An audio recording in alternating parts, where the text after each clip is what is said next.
Tatton Spiller is with us, the political commentator, to look at some of the other stories that are out there today. Tatton, good afternoon to you. Good afternoon, Ian. Always good to have you with us. So listen, I don't know if you're a smoker, first of all. I'm sure you must at some point. You look like somebody who's once smoked a cigarette. Would that be, am I warm or am I... What a terrible thing to say to somebody. I've only just come on your show, Ian. I know, I've already got you down. I haven't even gone on to heroin yet. Well, do you know why I say that? Because I would imagine...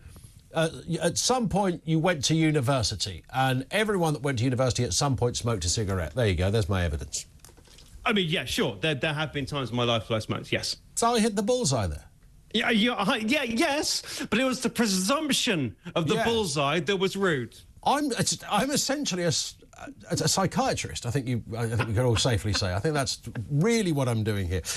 Anyway, smokers or non-smokers, regardless. Pub gardens, which were a bit of a focus of the government. They're going, maybe we could ban the wicked cigarette smoking in pub gardens. Lots of people said, you can't do that. It's a pub garden. You know, you leave the pub to go in the pub, have a cigarette. You don't smoke on the climbing frame or the seesaw. That would be a bit weird if the pub's got one. But now Labour have said, well, actually, we probably won't have a ban in pub gardens. We'll have it at hospitals and schools and stuff, but not pub gardens. This is great news for the champions of the economy, the humble smoker, Tatton.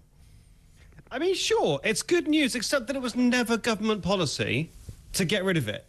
It was kind of an idea that was thrown around by someone somewhere. It was never a government proposal. It was never it was never mentioned in the House of Commons. It was never in the manifesto. It was just something that was thrown around, and now it's being thrown around that probably won't happen. Yeah.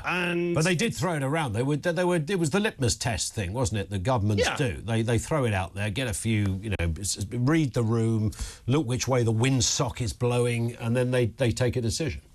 Yeah, that's exactly what they do. So often when you hear these leaked policies, it is just seeing what the public think about something. And this went out there and the public went, oh, no, we don't like that. And they've gone, oh, didn't mean it then. And it's all good. So I don't think it's not the most honest way of making policy. I mean, everyone's done it. It's certainly not a Labour-only thing. But it's not a particularly honest way of making policy. But I don't think it's that bad to do it. It's like an informal consultation, isn't it? Yes. Yeah, it's exactly that, and it gets asked about on programmes like this, and it's not a scientific way of working out true public opinion, but I suppose it gives them a little bit of an inkling as to the way things are going. There were people that backed it, by the way. There were some people who said, yes, good idea, I don't want smoking anywhere.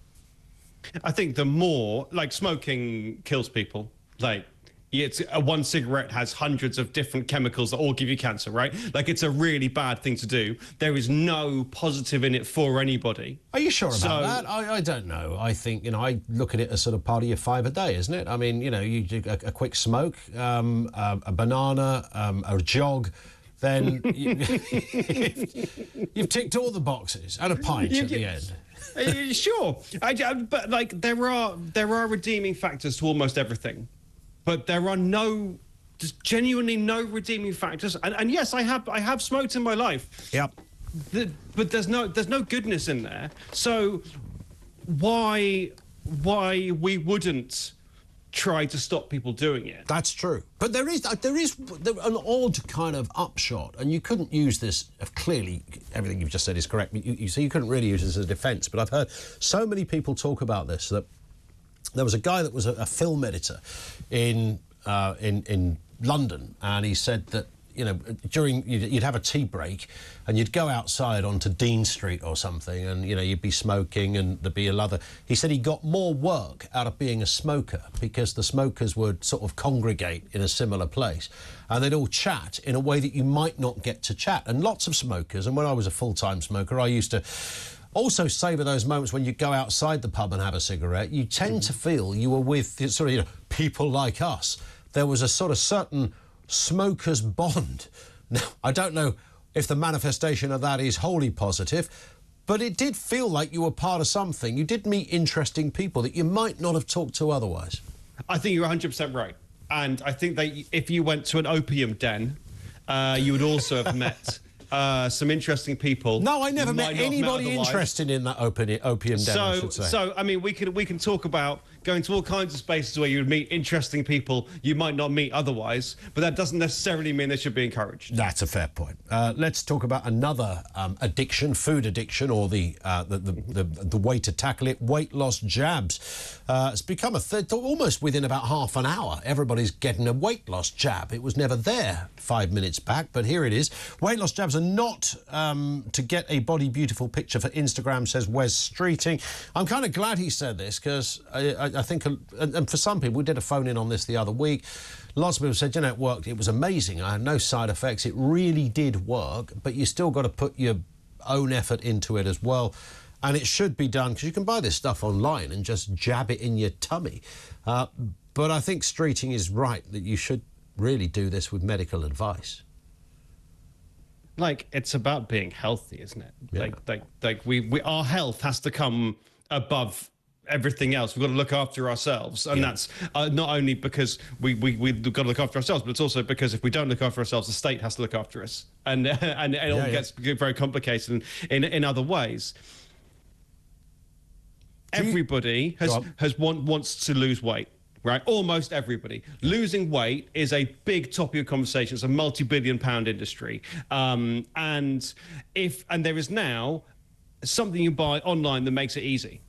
So with every time that's spoken about on shows like this, every time it's spoken about in the news, more people are going to want it. Of course. But if it stops you eating, if it makes you less hungry, or then you're not getting on the nutrients you need, and I mean, it's a vicious cycle. And yes, Instagram, we know body positivity is down because of Instagram. We know that we see lots of beautiful people like you, Ian, on our TV screens all the time, and we want to emulate that.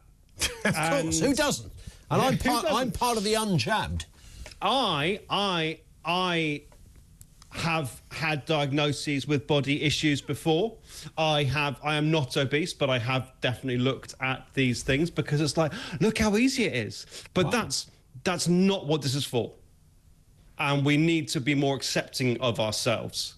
I can't imagine you've ever been overweight. And I say that not to pry, Tatton, but you look like a fairly fit character to me. Oh, no. My diagnoses are more along the lines of trying to lose weight with the belief that I'm overweight rather than actually necessarily being overweight. OK. Let's move to this story about the where ideally you don't want anybody other than very fit people, and that is the military, because there's a worrying story that the armed forces are not ready to fight. It hasn't come from some mischievous anti-government newspaper. It's come from the Defence Secretary, John Healey, admitting we are unprepared for war due to years of underfunding. That's a bit worrying, isn't it, if Putin decides to dip his toe into Planet UK? Well, I mean, this is just getting on board with the government programme of saying that everything that happened over the last 14 years was terrible. Right, this is what you do when you first get in this government. All the government secretaries stand up and say, we're inheriting a mess, but I'm going to sort it out. But I think one reason that it's different is that 5 years ago, nobody thought we would ever have pitched battles again. Our military was all about drones. Our military was all about doing things over there. But then if you look at the way that things have been going on in Luhansk and Mariupol and Ukraine, we are seeing pitched battles not dissimilar to World War I trench warfare. Like much more traditional battlegrounds. Correct. Conflict, and that leads a totally different form of military to what maybe the last government had been preparing for, because that's what we all thought was necessary. So we do need a big change around, and we're also training so many Ukrainians that we don't have the capacity for our own troops, and that wasn't a problem when it started because we thought it would be over quicker. But the longer it goes on, the less training we have for our own troops, and that's beginning to be problem that's discussed. It was being discussed in the Commons the other day. Indeed, and it will continue to be discussed. But will there be extra funding? We will find out, of course, on the budget next week. Listen, Tatton, thank you. We hit the clock. Have a cracking weekend. Tatton Spiller, the political commentator.